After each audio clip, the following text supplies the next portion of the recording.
എല്ലാവർക്കും നമസ്കാരം. പരീക്ഷയ്ക്ക് തയ്യാറെടുക്കുന്ന എൻ്റെ എല്ലാ പ്രിയപ്പെട്ട കൂട്ടുകാർക്കും സ്വാഗതം. ഇന്ന് നമ്മൾ നോക്കാൻ പോകുന്നത് ഫെബ്രുവരി 20 ഏറ്റവും പ്രധാനപ്പെട്ട കറന്റ് അഫയേഴ്സ് ആണ്. പരീക്ഷയ്ക്ക് വരും എന്ന് നമുക്ക് ഏറെക്കുറെ ഉറപ്പിക്കാൻ പറ്റുന്ന കുറച്ച് പോയിന്റുകൾ ഇതിൽ ഉണ്ട്. അതുകൊണ്ട് ഒരു പേനയും ബുക്കും എടുത്ത് റെഡിയായിരുന്നോളൂ. നമ്മൾ പഠിക്കുന്ന ഓരോ പോയിന്റും നിങ്ങൾക്ക് കിട്ടാൻ പോകുന്ന ഓരോ മാർക്കാണ്. അപ്പോൾ റെഡിയല്ലേ? നമുക്ക് തുടങ്ങിയാലോ? അപ്പോ ഇന്നത്തെ ടോപ്പിക്കുകളിൽ നിന്ന് ഒരു മാർക്ക് പോലും നമുക്ക് നഷ്ടപ്പെടുത്താൻ പറ്റില്ല അല്ലേ? ഒട്ടും സമയം കളയണ്ട, നമുക്ക് നേരെ ആദ്യത്തെ ഭാഗത്തേക്ക് പോകാം. നല്ല ശ്രദ്ധയോടെ കേട്ടിരിക്കണം കേട്ടോ. ആദ്യം തന്നെ നമുക്ക് നോക്കാം പ്രധാനപ്പെട്ട ദിവസങ്ങൾ.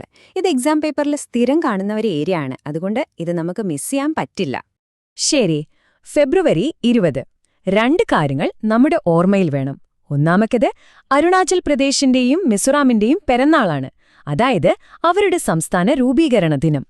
അതിൽ ആ വർഷം കണ്ടോ, 1987. അത് വളരെ പ്രധാനപ്പെട്ടതാണ്, കാരണം ആ വർഷമാണ് അവർക്ക് പൂർണ്ണ സംസ്ഥാന പദവി കിട്ടിയത്.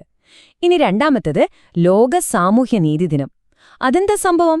സിമ്പിളായി പറഞ്ഞാൽ, സമൂഹത്തിലെ പാവപ്പെട്ടവനെന്നോ പണക്കാരനെന്നോ വ്യത്യാസമില്ലാതെ എല്ലാവർക്കും നീതിയും തുല്യാവസരങ്ങളും വേണം എന്ന് നമ്മളെ ഓർമ്മിപ്പിക്കുന്ന ഒരു ദിവസം. ദാരിദ്ര്യം, തൊഴിലില്ലായ്മ പോലുള്ള വിഷയങ്ങളെപ്പറ്റി ലോകം ഒരുമിച്ച് ചിന്തിക്കുന്ന ഒരു ദിവസം. ഓക്കെ, ഇനി നമുക്ക് ഇന്ത്യയിലെ പ്രധാനപ്പെട്ട വാർത്തകളിലേക്ക് കടക്കാം. ഈ ഭാഗം കുറച്ചുകൂടി ശ്രദ്ധിക്കണം, കാരണം ഇതിൽ നിന്ന് ഒന്നല്ല ഒരുപാട് ചോദ്യങ്ങൾ വരാൻ സാധ്യതയുണ്ട്.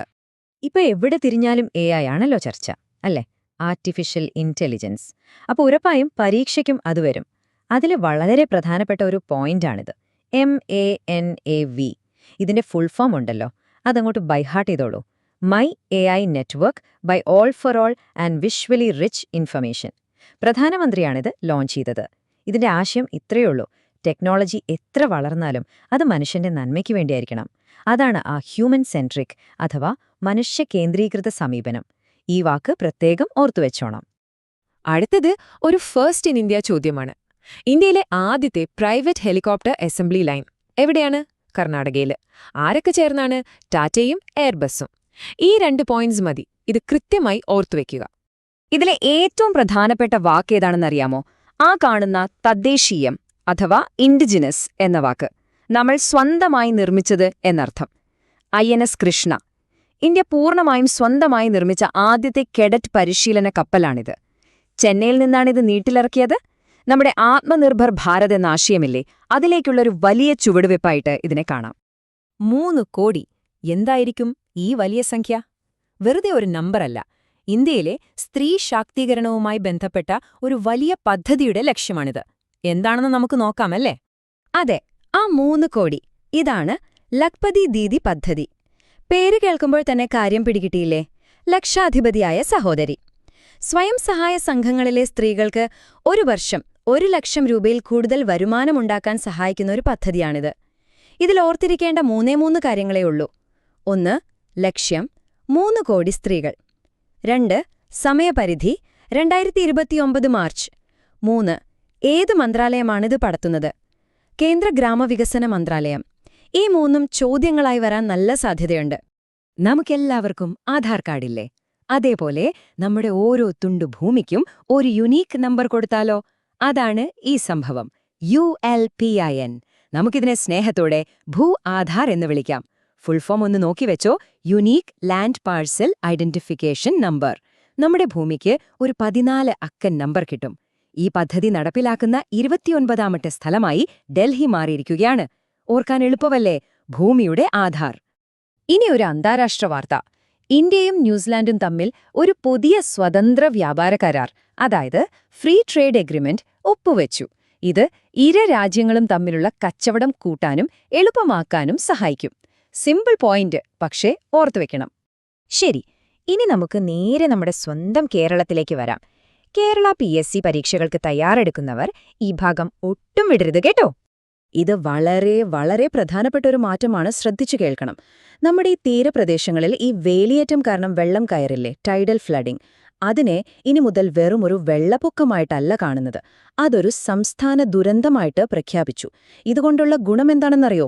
ഇനി അങ്ങനെ എന്തെങ്കിലും നാശനഷ്ടമുണ്ടായാൽ സർക്കാരിന് സ്റ്റേറ്റ് ഡിസാസ്റ്റർ റെസ്പോൺസ് ഫണ്ടിൽ നിന്ന് നേരിട്ട് പണം കൊടുത്ത് സഹായിക്കാൻ സാധിക്കും. ഇത് സാധാരണക്കാർക്ക് കിട്ടുന്ന വലിയൊരു ആശ്വാസമാണ്.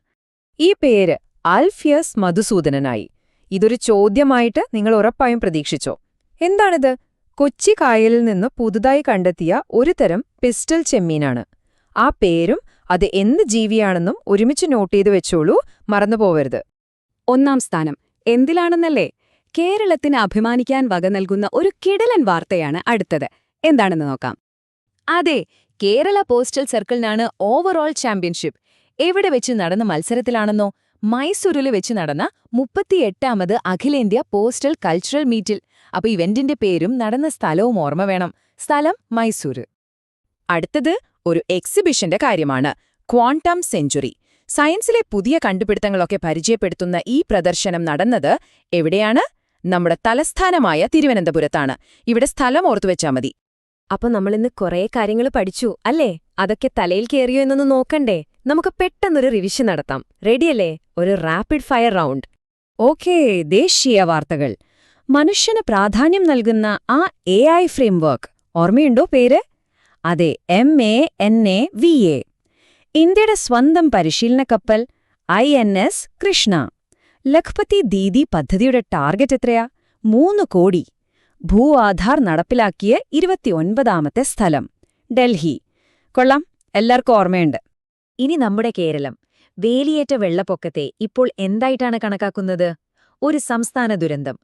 ആ പുതിയ പിസ്റ്റൽ ചെമ്മീന്റെ പേരെന്താ? അൽഫിയസ് മധുസൂദനനായി.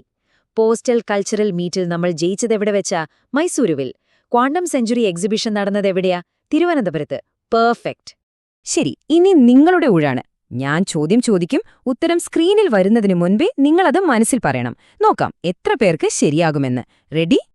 ഓർത്തെടുക്കാൻ ഞാനൊരു 3 സെക്കൻഡ് തരാം. എന്തായിരുന്നു ആ പേര്? ആലോചിച്ച് നോക്കൂ. ശരിയുത്തരം INS കൃഷ്ണ. കിട്ടിയവർക്ക് അഭിനന്ദനങ്ങൾ.